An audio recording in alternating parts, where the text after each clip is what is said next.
스가랴 3장 다 찾으신 줄 알고 한 절씩 교독으로 읽겠습니다. 대제사장 여호수아는 여호와의 사자 앞에 섰고 사단은 그의 우편에 서서 그를 대적하는 것을 여호와께서 내게 보이시니라.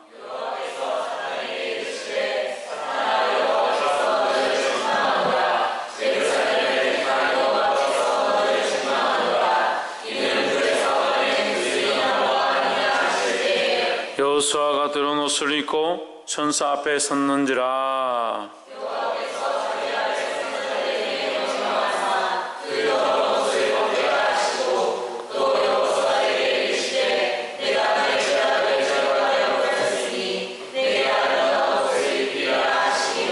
내가 말하되 정한관을 그 머리에 씌우소서 하매 곧 정한관을 그 머리에 씌우며 옷을 입히고 여호와의 사자는 곁에 섰더라. 만군의 여호와의 말씀에 내가 만일 내 도를 준행하며 내 율례를 지키면 내가 내 집을 다스릴 것이요 내 뜰을 지킬 것이며 내가 또 너로 여기 있는 섰는 자들 중에 왕래케 하리라.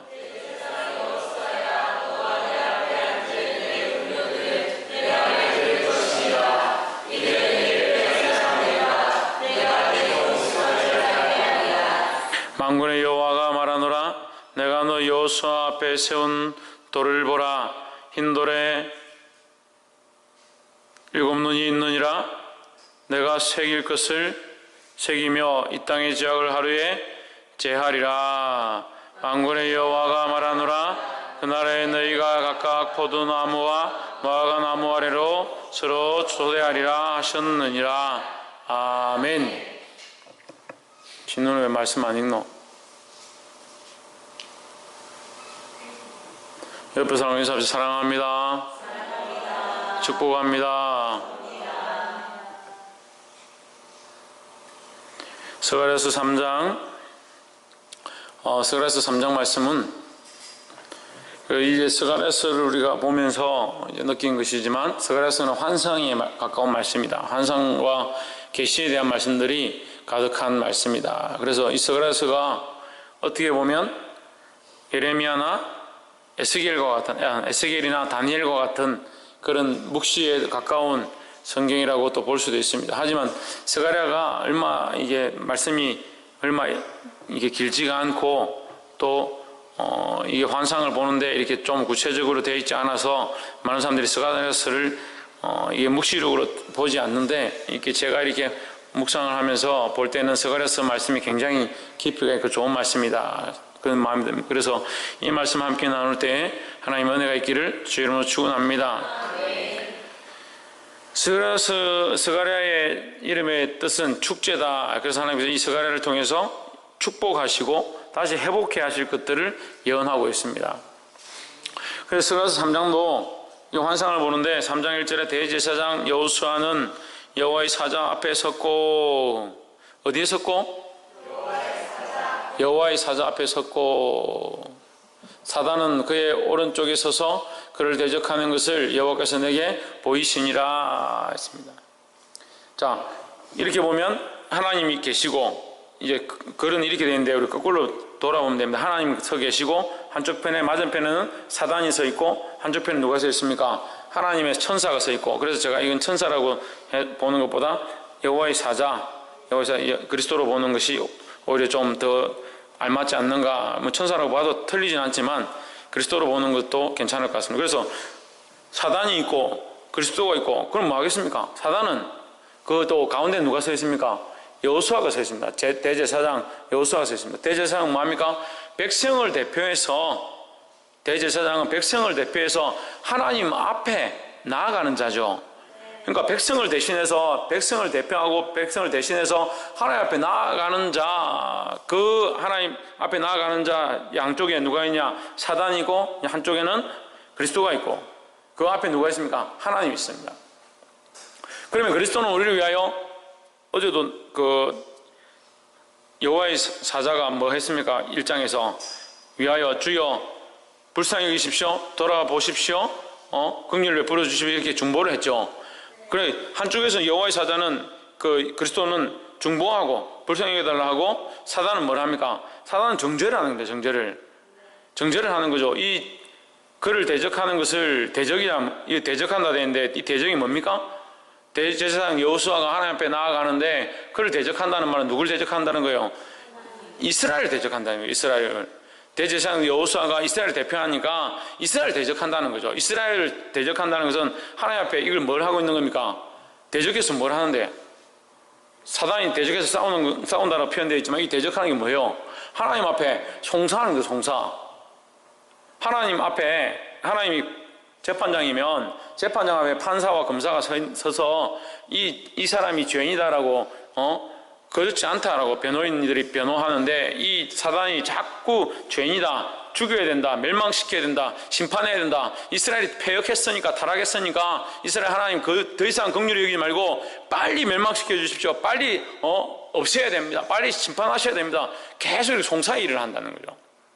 그것을 그를 대적한다라고 표현하는 겁니다.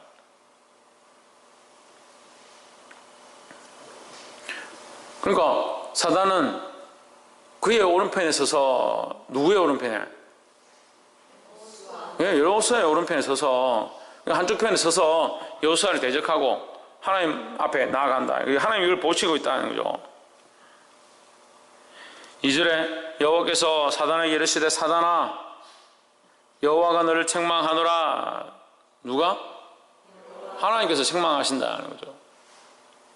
책망하노라. 예루살렘을 택한 여호와께서 너를 책망하노라. 이는 불에서 꺼낸 거슬린 나무가 아니냐 하실 때에, 자, 이는 누구를 가리키겠습니까? 이는 여호수아를 가리키는 겁니다.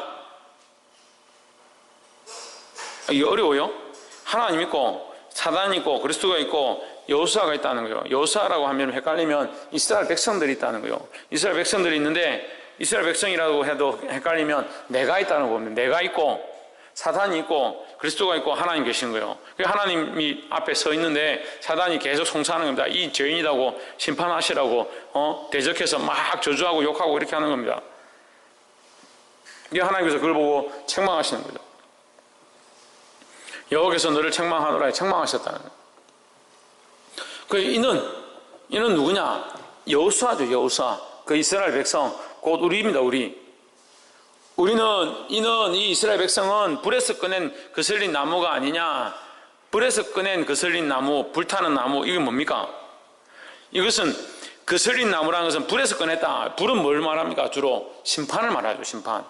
그럼 이스라엘 백성은 이미 심판을 받았다는 거죠. 그래서 지금 그 이스라엘 백성은 바벨론에 끌려가서 그들의 죄과로 말미암아 그들의 죄과를 덧입고 노예 생활을 하고 고통을 당하고 있다라는 거죠. 이미 그들의 대가를 지불했다는 겁니다.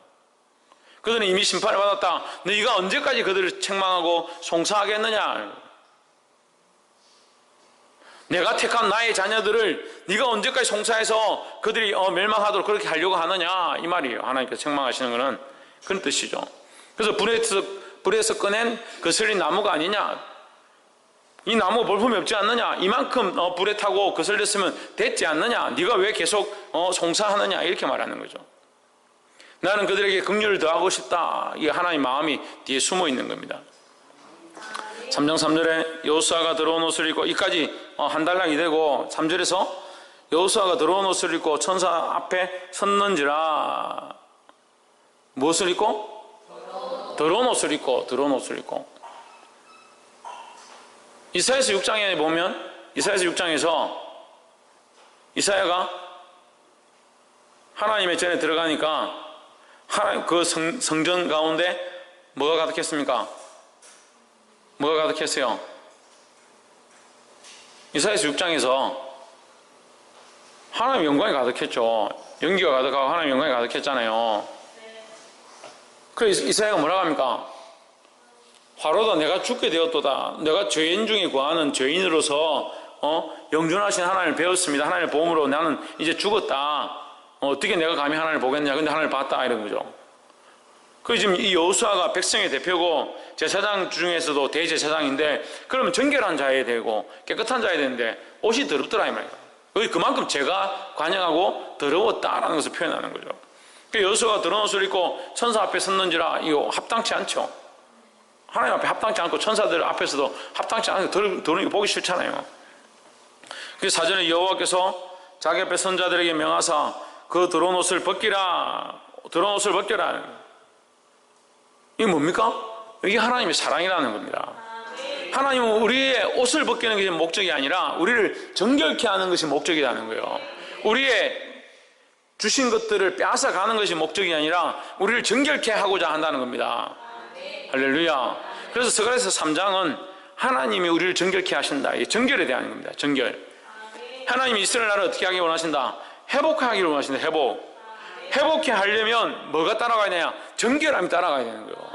하나님 회복케 하시고 온전케 하시고 그들을 들어 쓰시려고 하는데 이게 들어오면 안 되는 거예요. 정결함을 입어야 하나님 쓰실 수 있는 도구가 되는 겁니다. 그래서 우리가 하나님 앞에 쓰임을 받기 원하고 하나님 우리를 쓰기 원하신다면, 또한 우리가 하나님 앞에 바라는 것도 있다면, 소망하는 것이 있다면 어떻게 되냐? 먼저 정결함을 입어야 된다는 거예요. 홍주는 뭘 해야 된다?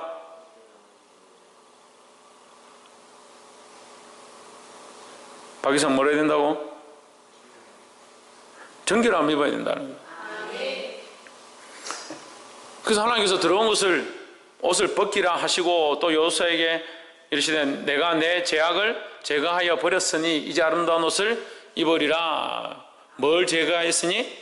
죄악을 내가 없이 했다. 너희 죄를 내가 도말했다. 없앴다는 거죠. 할렐루야. 이 더러운 옷을 입어서 아름다운 옷으로 바뀌는 것은 결국 이제 여기도 해석이 되어 있지만 죄악을 정결케 하는 이 작업을 말하는 겁니다. 3장 5절에 내가 말하되 정한관을 그의 머리에 씌우소서 하매 곧 정한관을 그 머리에 씌우며 어떠한 관을? 정결한 관을 씌우며 옷을 입히고 여호와의 사자는 곁에 섰더라. 옷을 입히고 옷도 정결한 것들로 입히고 모자도 정결한 관을 씌우고 이제 머리에 정결한 관을 씌웠다는 것은 권세를 얘기하는 거죠. 정결의 권세를 입었다는 겁니다. 이것은 뭐냐면 관을 쓰고 옷을 입으면 빼앗아 갈 수 없다. 빼앗아 갈 수 없다는 거예요. 사단이 더 이상 우리를 넘어뜨리고 정죄할 수 없다라는 겁니다. 예수 그리스도의 피로 정결함을 입은 우리는 사단이 우리를 정죄하고 욕하고 너는 지옥 갈 것이다 하더라도 두려워할 필요가 없다는 겁니다. 할렐루야. 6절에 여호와의 사자가 여호수아에게 증거하여 가로되 만군의 여호와의 말씀에 내가 만일 내 도를 준행하며 내 율례를 지키면 내가 내 집을 다스릴 것이요 내 때를 지킬 것이며 내가 또 너로 여기 섰는 자들 중에 왕래케 하리라. 뭐하게 하리라? 왕래케 하리라. 왕래하게 하리라.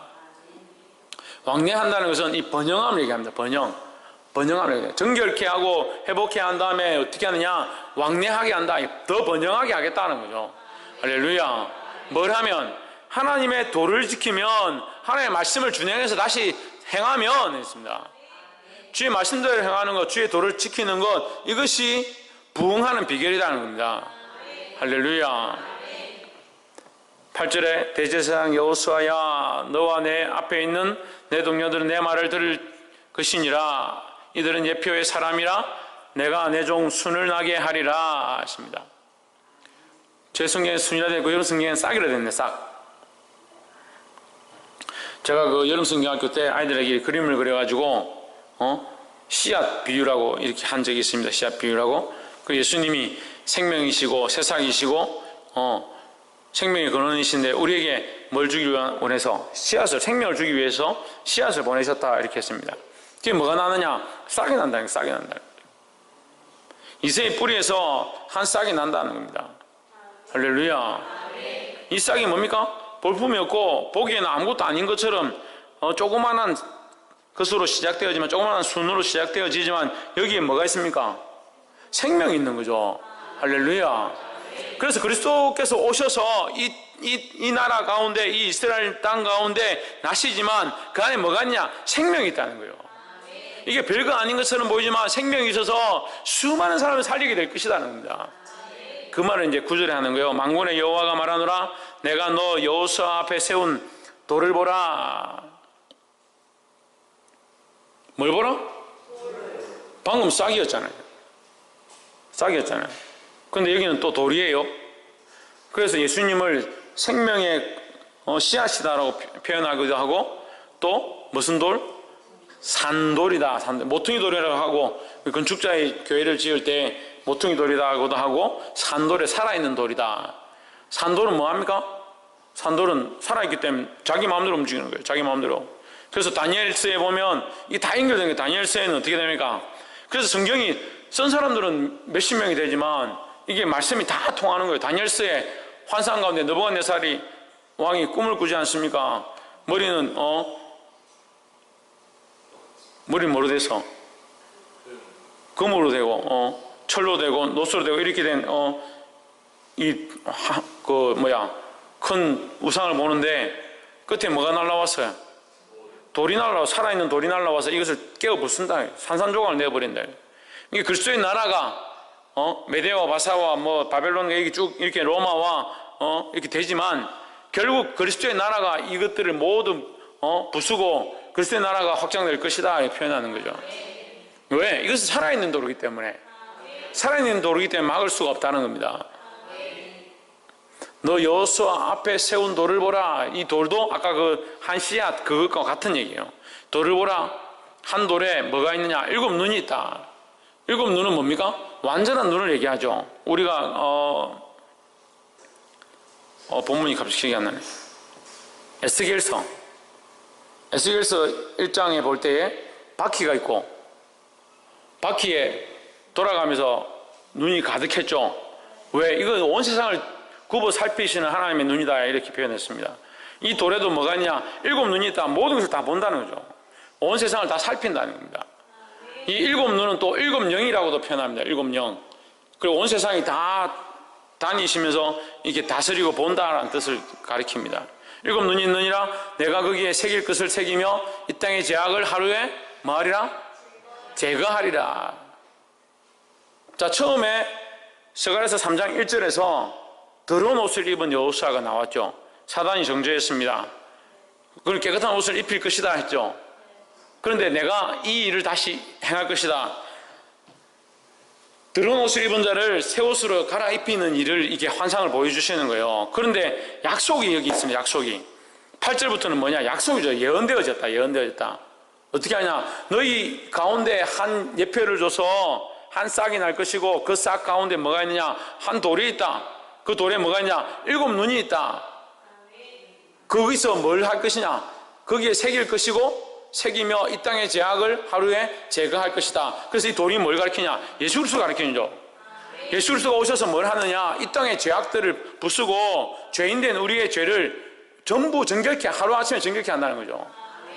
하루아침에 정결케 하는 방법이 없잖아요. 근데 처음에 누가 나왔습니까? 대제사장이 나왔습니다. 세인이 누가 나왔다고? 대제사장이 누군데? 준아 누군데? 대제사장이 여호수아가 나왔죠. 그래서 대제사장 여호수아가 자기도 더러웠다, 자기도 정결케 할 수 없었다. 그래서 우리가 히브리스 말씀과 또 연결이 되잖아요. 히브리스 말씀과 사람이 세운 제사장들은 온전치 않다. 그래서 온전한 제사장이 와야 된다. 그 온전한 제사장이 누구냐? 이게 세운 돌인 거죠. 여호수아 앞에 세운 돌. 이건 누가 세웠을까? 여호수아 앞에 서 있는데 누가 세웠을까? 하나님께서 세우셨죠. 하나님께서 약속하셨고 하나님께서 세운 돌이다라는 겁니다. 그래 이 세운 돌로 말미암아 뭘 할 것이다? 이 땅의 죄를 하루아침에 정결케 할 것이다. 이 인간의 세운 대제사장은 온전치가 않은데, 사람들로 세워진 제사장들은 온전치가 않은데, 이 한 사람이 와서 이 사람으로 말미암아 이 세상의 모든 죄가 하루아침에 제거될 것이다. 이게 무슨 사건입니까? 십자가의 사건을 얘기하는 거예요. 예수님 오셔서 살아있는 돌이 되시고 살아있는 씨앗이 되시고 살아있는 생명이 되시지만, 그로 말미암아 그가 십자가의 하루아침에 죽음으로 말미암아 모든 인류의 죄를 정결케 할 것, 제거할 것들을 예언하고 있는 겁니다. 할렐루야. 그래서 이 3장은 이스라엘 나라에는 정말 큰 축복이에요. 우리가 그냥 보기에는 이게 무슨 말인가 이렇게 하지만, 실제로는 이스라엘 나라를 이제 너희가 제사 드리는 거기서 내가 더 온전케 하고 깨끗하게 할 것이다. 이것에 대한 예언이고 또 너희에게 메시아가 올 것이다라는 축복이고. 할렐루야. 10절에 만군의 여호와가 말하노라. 그날에 너희가 각각 포도나무와 무화과나무 아래로 서로 초대하리라. 어디로 초대하리라? 포도나무와 무화과나무예요. 이 중동 지방에 사실은 포도나무와 무화과나무가 그렇게 막 풍성하지 않습니다. 근데 포도나무 아래 초대하고 무화과나무 아래 초대한다는 것은 그만큼 농사가 잘 되고 과실이 많다는 거죠. 이 과실의 풍성함을 얘기합니다. 농경이 잘 되는 것들을 얘기합니다. 그럼 뭐예요? 그만큼 풍성한 나라가 될 것이다. 그만큼 기쁨을 누리게 될 것이라는 거예요.